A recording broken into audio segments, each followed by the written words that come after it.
Hi guys, I'm Sharanya Velamuri. Welcome back to my YouTube channel. Today we'll be discussing the topic describing motion for Igcse students. So without further ado, let's begin. Firstly, let's talk about what is motion. Motion is the movement of an object from one point to another. It is a change in an object's distance with respect to time. So let's write this down.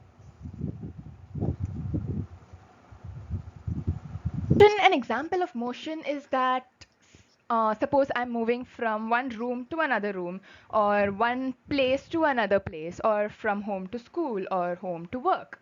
That means that person or that object is in motion because they are moving from one point to another point.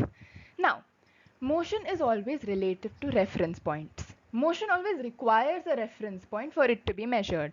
Now, what is this reference point? It is the baseline from which measurements of motion are made. So let's note that definition down.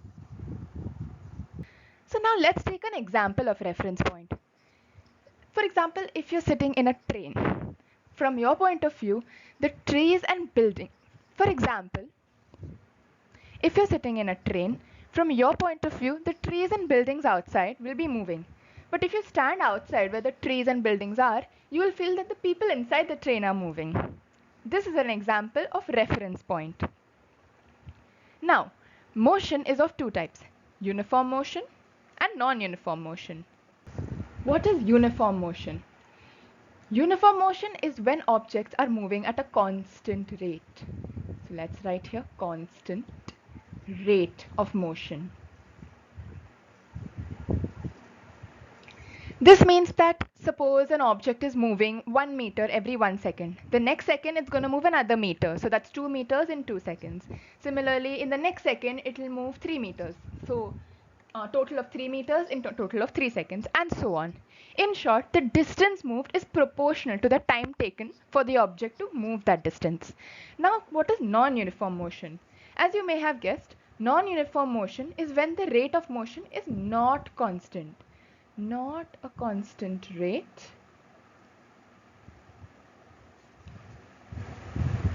of motion. This means that if in the first second the object is moving 1 meter, in the second second it might move say 2 meters more. So total of 3 meters in 2 seconds. In the third second it may move 5 meters more. So total of 8 meters in 3 seconds. This is non-uniform motion. This can be acceleration or deceleration. Basically, the object is going faster or going slower in non-uniform motion. Now, let us talk about rest. Rest is no motion. That's right, no motion. Means that the object is stationary. So when an object is at rest, it means that the object is not moving. This is a summary of everything that was discussed in the slide. Let's move ahead. Now let's talk about scalar quantities and vector quantities.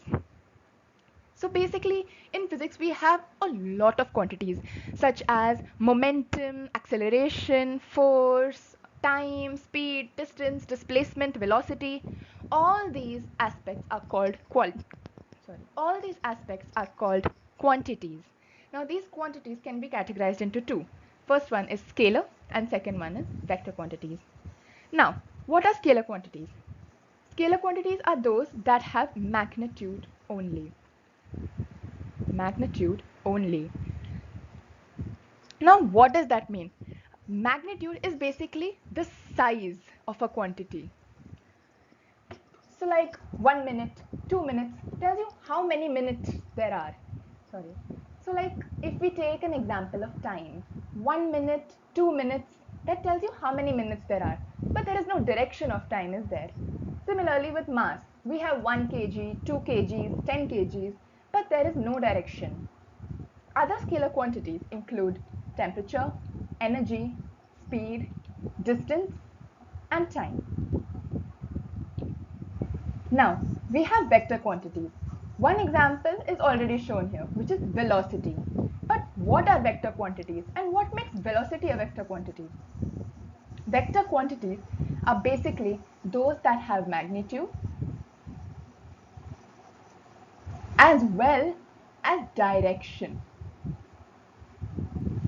For a quantity to be a vector quantity, such as velocity, it needs to have both magnitude and direction. So for example, if we take force, you can apply 2 newtons of force to the right. That means force is a vector quantity. You can have a force of 2 newtons, 5 newtons or 10 newtons, which is the magnitude, and you can have it to the right or to the left or upwards or downwards, that is the direction. Other vector quantities include displacement, acceleration, momentum, weight, and force. Distance, time, and speed. So when an object moves, it covers distance.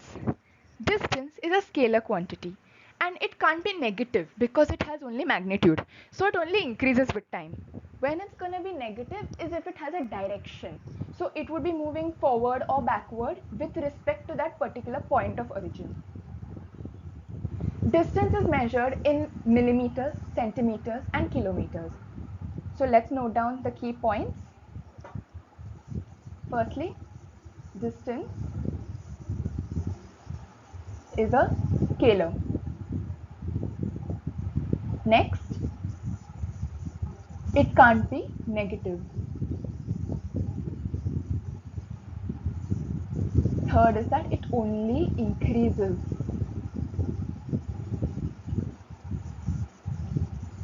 With time. And finally, it can be measured in millimeters, centimeters, meters, and kilometers. Now let's talk about time. Now when an object is covering a certain distance, it will obviously take a certain amount of time to do that, right? So that is what it is. It is the time taken for an object to move from point A to point B. Time is measured in, we have seconds, which is the most commonly used unit, hours, and minutes. Now, let's talk about speed. What is speed? Speed is the rate at which an object moves.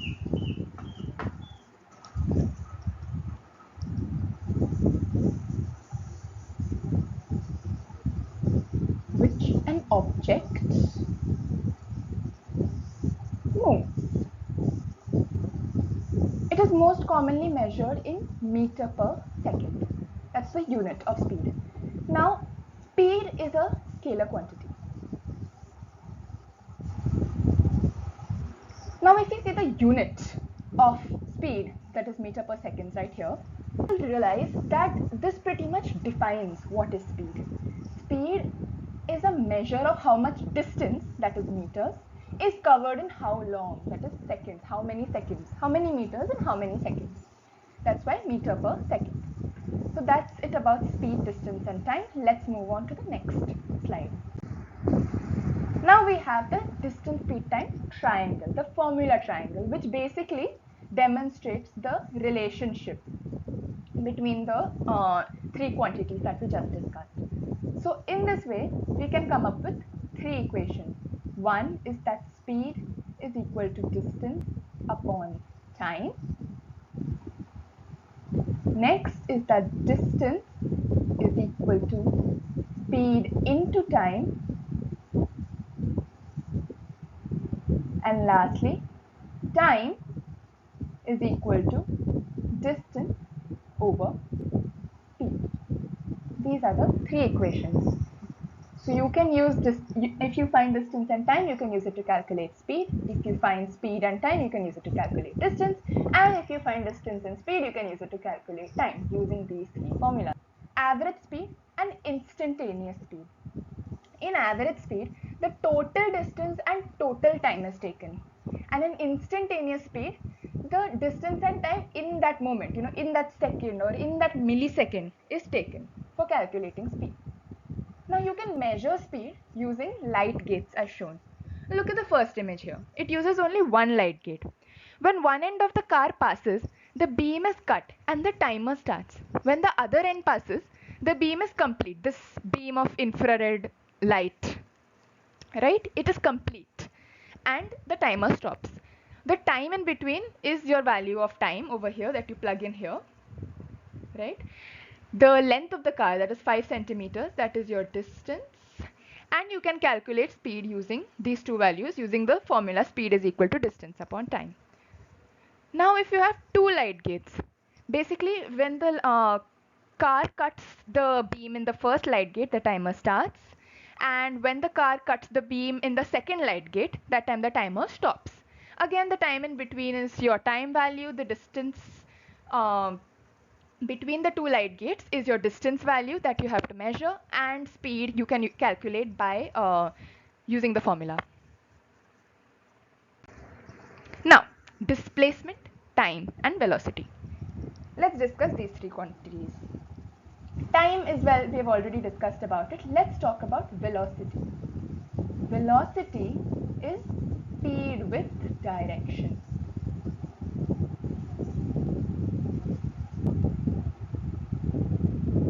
All right, and displacement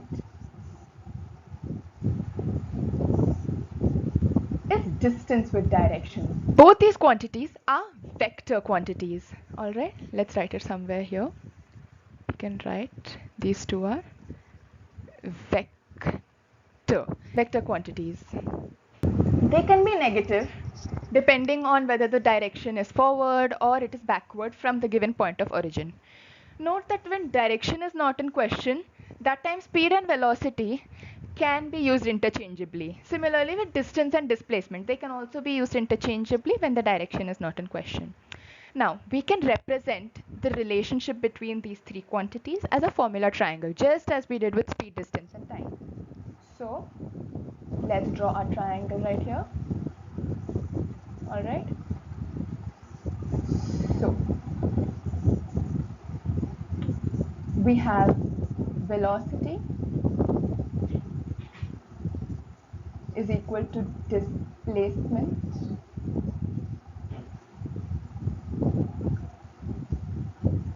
over time. This is our formula triangle. Now, distance versus displacement.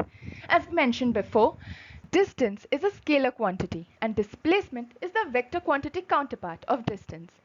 Distance can never be negative, but displacement can be negative depending on the direction, whether it's forwards or backwards from the point of origin. But let's discuss a little bit more about the difference. Distance is the actual distance covered by a body between 2 points, whereas displacement is the shortest straight line distance covered between 2 points.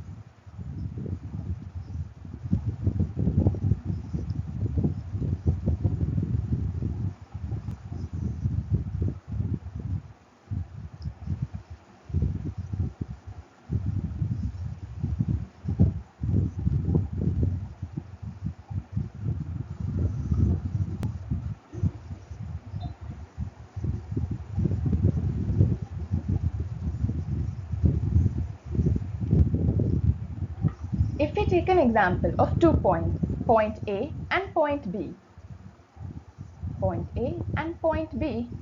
we can represent the distance in many ways. This can be the distance, this can be the distance, even this can be the distance, and even going directly this way can be the distance. But distance does not give us any idea which path we are following to reach from point A to point B. Are we going straight? Are we going through a curved path? We don't know. Distance does not give us that information. But if we look at displacement from point A to point B, it will be the shortest straight line distance. So it will be this distance. And displacement is a vector quantity. So it always has an arrowhead at the end point. Vector quantities are always represented using arrows. The length of the arrow shows the size of the vector quantity. it is always drawn to scale. For example, 2 newtons is equal to 1 centimeter, a scale like that.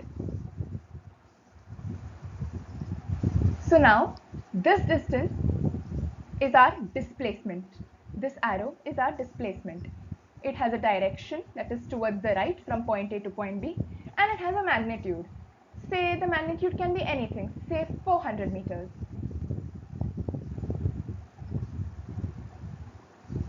That is the difference between distance and displacement. Now let's talk about acceleration. Acceleration, what is it? It is the rate of change of velocity. Rate of change of velocity. This tells us that it is a vector quantity.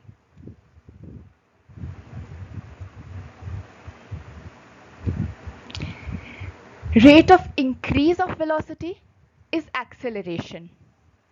Okay, let's write it here. Increase and decrease is deceleration, which is in essence negative acceleration.